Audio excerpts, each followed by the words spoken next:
اور رمضان المبارک کے آخری عاشرے کے اندر داخل ہو چکے ہیں۔ اللہ رب العزت کی رحمتوں کا بے شمار نزول ہوتا ہے اس ماہ مبارک کے اندر، لہذا اس ماہ مبارک کے اندر خوب نیکی کرنے کی اللہ رب العزت ہم تمام کو توفیق نصیب فرمائے، اور جو بچے ہوئے ایام ہیں اس کی قدر دانی کی توفیق نصیب فرمائے۔ رمضان المبارک کا بیشتر حصہ تو گزر چکا، جس طریقے سے رمضان المبارک کا حق تھا ہم نے ویسا حق ادا نہیں کیا۔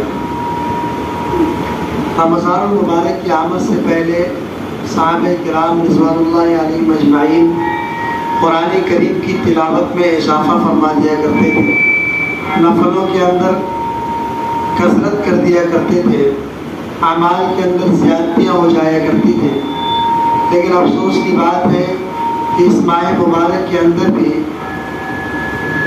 ہمارے اندر قرآن کریم کی تلاوت کی پابندی نہیں ہے، نوافل کا اہتمام نہیں ہے۔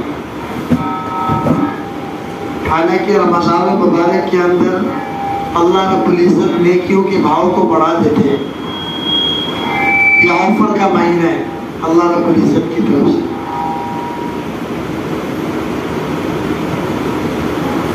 میں نے قرآن کریم کی ایک چھوٹی سی آیت پڑھی ہے جس کے اندر اللہ رب العزت نے ارشاد فرمایا کہ اللہ کے رسول صلی اللہ علیہ وسلم جو تمہیں دے، جس چیز کا تمہیں حکم کرے اس پر تم عمل پیرا ہو جاؤ، اور جس چیز سے منع کرے اس سے رک جاؤ۔ ہماری جو روزمرہ کی زندگی ہے اس کے اندر ہم غور کریں گے تو اللہ کے نبی صلی اللہ علیہ وسلم نے سو کر اٹھنے سے لے کر رات کے سونے تک تمام معمولات بتا دیے۔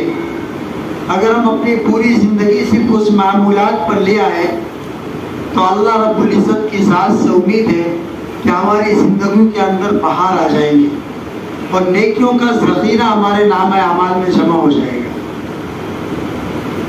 آئیے ایک نظر ڈالتے ہیں ان چھوٹے چھوٹے اعمال پر جو ہماری روزمرہ کی زندگی کے اندر ہے۔ ہم جب سو کر اٹھتے ہیں سب سے پہلے تو اللہ کے نبی صلی اللہ علیہ وسلم نے ایک دعا بتائی ہے کہ جب تم نیند سے بیدار ہو جاؤ تو سب سے پہلے اللہ کا ذکر کرو اور یہ دعا پڑھو، الحمدللہ الذی احیانا بعدما اماتنا والیہ النشور۔ یہ چھوٹی سی دعا ہے اور چھوٹا سا عمل ہے، لیکن اس دعا کے اندر کتنی جامعیت ہے۔ اللہ رب العزت کی عبادت سے آپ کے دن کا آغاز ہو جائے گا۔ اس کا مطلب ہے تمام تعریفیں اللہ کے لیے ہے جس نے ہمیں موت دینے کے بعد زندگی دی۔ حدیث پاک کے اندر آتا ہے نیند موت کی چھوٹی بہن ہے، اور انسان جب سوتا ہے تو موت کسی حالت میں ہوتا ہے۔ جس طریقے سے انسان مر جانے کے بعد کچھ نہیں کر سکتا، اسی طریقے سے سو جانے کے بعد بھی سوائے خواب کے اور کچھ نہیں کر سکتا انسان۔ لہذا اللہ رب العزت کی تعریف اور اس کی توصیف اور اس کے حمد و ثنا سے ہمارے دن کا آغاز ہو رہا ہے۔ تو جیسے ہی ہم سو کر اٹھے اس دعا کا اہتمام کر لیں۔ اس کے بعد اللہ کے نبی صلی اللہ علیہ وسلم نے طریقے بتائے ہیں کہ جب تم نیند سے بیدار ہو جاؤ تو اپنے دونوں ہاتھوں کو دھو۔ نہ جانے نیند کی حالت میں تمہارے ہاتھ بدن کے کس کس مقام پر پہنچے ہیں، لہذا سنت طریقہ یہ ہے کہ ہم اپنے دونوں ہاتھوں کو دھوئیں، اور اس کے بعد مسواک کرنے کا حکم دیا اللہ کے نبی صلی اللہ علیہ وسلم۔ حدیث پاک کے اندر آتا ہے کہ جب انسان مسواک کرتا ہے تو ایک تو یہ ہے کہ اس کے منہ کی بدبو زائل ہوتی ہے، لیکن جب انسان مسواک کرنے کے بعد عبادات کے لیے جاتا ہے، کسی نیک عمل کو انجام دیتا ہے، کسی بھی عمل کی طرف بڑھتا ہے، تو اللہ رب العزت اس عمل کے اندر اس مسواک کی برکت کی وجہ سے خشوع اور خضوع بڑھا دیتے.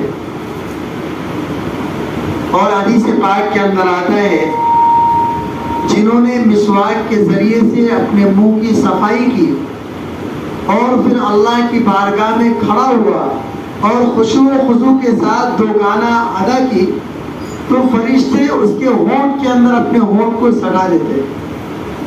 کتنی بڑی فضیلت کی بات ہے. چھوٹا سا عمل لیکن اتنے بڑے مرتبے کا حامل ہے یہ عمل.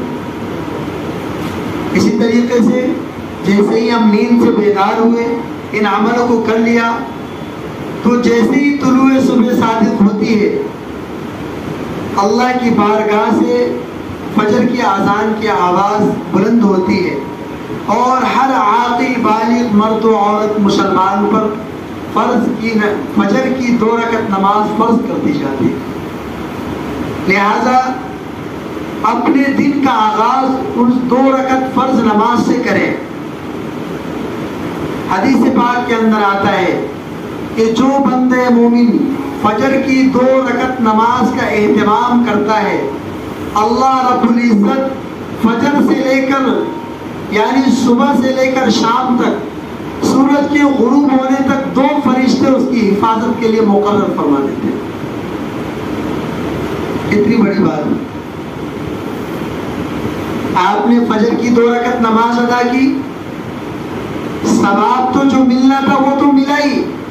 اس کے علاوہ فائدہ یہ ہو رہا ہے کہ اللہ رب العزت کی طرف سے 2 فرشتے آپ کے لیے آپ کی حفاظت کے لیے مقرر کر دیے گئے. آپ کو حوادثات سے بچائیں گے, آپ کو ناگہانی آفات سے بچائیں گے. آپ بہت سارے ایسے عمل کو کرنا چاہتے لیکن ایسی جگہوں پر ایٹومیٹک روک لگ جائے گی. کتنی بڑی بات ہے. اور علماء کرام نے ایک نقطہ لکھا ہے کہ جو شخص فجر کی نماز مسجد میں جماعت کے ساتھ ادا کرے اور سنت گھر سے پڑھ کر جائے تو اس کا فائدہ یہ ہے کہ گھریلو جھگڑوں سے وہ شخص محفوظ رہے گا.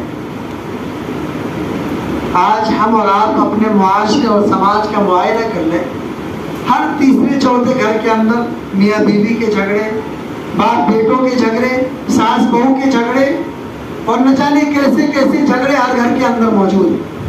کوئی شخص اس سے بچا ہوا نہیں ہے. کتنا بھی اچھا گھرانہ ہو, خوشحال گھرانہ ہو, دیندار گھرانہ ہو, پڑھا لکھا گھرانہ ہو یا جاہل گھرانہ ہو, ہر گھر کے اندر جھگڑے. وجہ کیا ہے؟ جو اصل وجوہات ہے اس کو ہم نے غور ہی نہیں کیا.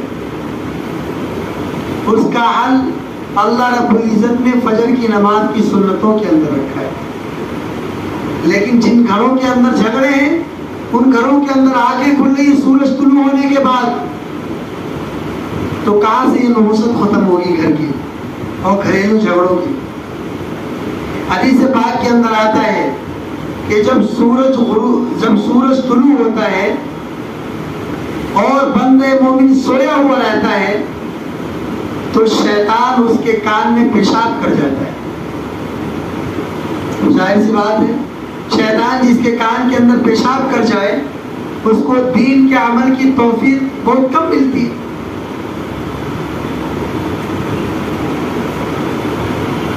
اور بندے مومن کا یہ طرز امتیاز ہے کہ وہ فجر کی نماز سے پہلے طلوع صبح صادق کے وقت بیدار ہو. لیکن آج سورج طلوع ہونے کے بعد لوگ اٹھ رہے ہیں تو ظاہر سی بات ہے گھروں کے اندر تو جھگڑے ہوں گے. اسی طریقے سے جیسے ہی صبح کا آغاز ہو تو اللہ کے نبی صلی اللہ علیہ وسلم نے ایک دعا بتائی ہے, اصبحنا واصبح الملک للہ رب العالمین. اس دعا کو پڑھ لیں, یا اللہ رب العزت کی تعریف و توصیف بھی ہو جائے گی, ہماری عبادت بھی ہو جائے گی اور اللہ کے نبی صلی اللہ علیہ وسلم کی سنت کی ادائیگی ہو جائے گی. تو آپ دیکھیں, آپ سو کر اٹھتے ہیں, چھوٹے سے عمل کو انجام دیں, فجر کی نماز پڑھیں اور فجر کی نماز کے بعد اللہ کے رسول صلی اللہ علیہ وسلم نے مختصر چھوٹے چھوٹے عمل بتائے. ان چھوٹے چھوٹے عمل پر عمل کرنے سے اللہ رب العزت بڑے بڑے اثرات مرتب فرماتے. حدیث پاک کے اندر آتا ہے کہ جو شخص فجر کی نماز کے بعد سورہ یاسین کی تلاوت کرتا ہے اللہ رب العزت اس کی مغفرت فرماتے ہیں اور اس کی بخشش کے لیے اس کی مغفرت کے لیے فرشتے دعائیں کرتے ہیں. ناگہانی آفات سے اس کی مصیبتوں سے اور حوادثات سے اللہ رب العزت اس کو بچاتے ہیں. اسی طریقے سے اللہ کے نبی صلی اللہ علیہ وسلم نے ایک چھوٹی سی دعا بتائی ہے. اگر صبح کا وقت ہو تو یہ دعا پڑھے اصبحنا واصبح الملک للہ رب العالمین، اور ساتھ میں 7 مرتبہ اس دعا کا اہتمام کر لے اللہم اجرنی من النار، یا دوسری روایت کے اندر آیا ہے اللہم اجرنا من النار، اے اللہ میں آگ سے، جہنم کی آگ سے پناہ چاہتا ہوں. 7 دفعہ اس دعا کو پڑھنا ہے اور اس دعا کو پڑھنے کا معمول پوری زندگی کا آپ بنا لیں. اللہ کے نبی صلی اللہ علیہ وسلم نے اس کی فضیلت بیان فرمائی کہ جو شخص پوری زندگی اس دعا کا اہتمام کرے اللہ رب العزت اس کو جہنم سے بری فرمائیں گے. کتنی بڑی بات ہے. اسی طریقے سے اگر شام ہو تو شام کی دعائیں امسینا و امسل ملک للہ رب العالمین، ہر بندے مومن اس دعا کا اہتمام کرے اور ساتھ میں اللہم اجرنی من النار اس دعا کو 7 مرتبہ پڑھے. اس دعا کو پڑھنے کی وجہ سے اللہ رب العزت اس کو جہنم سے بری فرمائیں گے، بس شرط یہ کہ اہتمام ہونا چاہیے، دوام ہونا چاہیے. یہ نہیں کہ آج پڑھا اور آئندہ سے ہماری فجر کی نماز ہی گل ہو رہی ہے تو پھر اس فضیلت سے محروم رہیں. لہذا ضرورت اس بات کی کہ یہ جو چھوٹے چھوٹے اذکار ہیں ان اذکار پر خصوصاً ہم توجہ دیں اور اس پر عمل کرنے کی توفیق یا ان پر عمل کرنے کی پوری کوشش کریں. اسی طریقے سے ہم فرض نمازوں کا اہتمام کرتے ہیں. ہم میں سے اکثر لوگوں کو آیت الکرسی یاد ہے. اللہ کے نبی صلی اللہ علیہ وسلم نے حدیث پاک کے اندر ارشاد فرمایا اگر کوئی بندے مومن، اگر کوئی شخص فرض نماز کے بعد آیت الکرسی کی تلاوت کرتا ہے تو اللہ رب العزت کل قیامت کے دن اس کو بغیر حساب کتاب کے جنت میں داخل فرمائے گا. بشرط یہ کہ فرض نماز کی پابندی ہو اور ہر فرض نماز کے بعد ہم آیت الکرسی کی تلاوت کر لیا کریں. اللہ رب العزت سے دعا فرمائے اللہ رب العزت ہم تمام کو ان چھوٹے چھوٹے عمل پر عمل کرنے کی توفیق نصیب فرمائے. آمین. وآخر دعوانا الحمدللہ رب العالمین.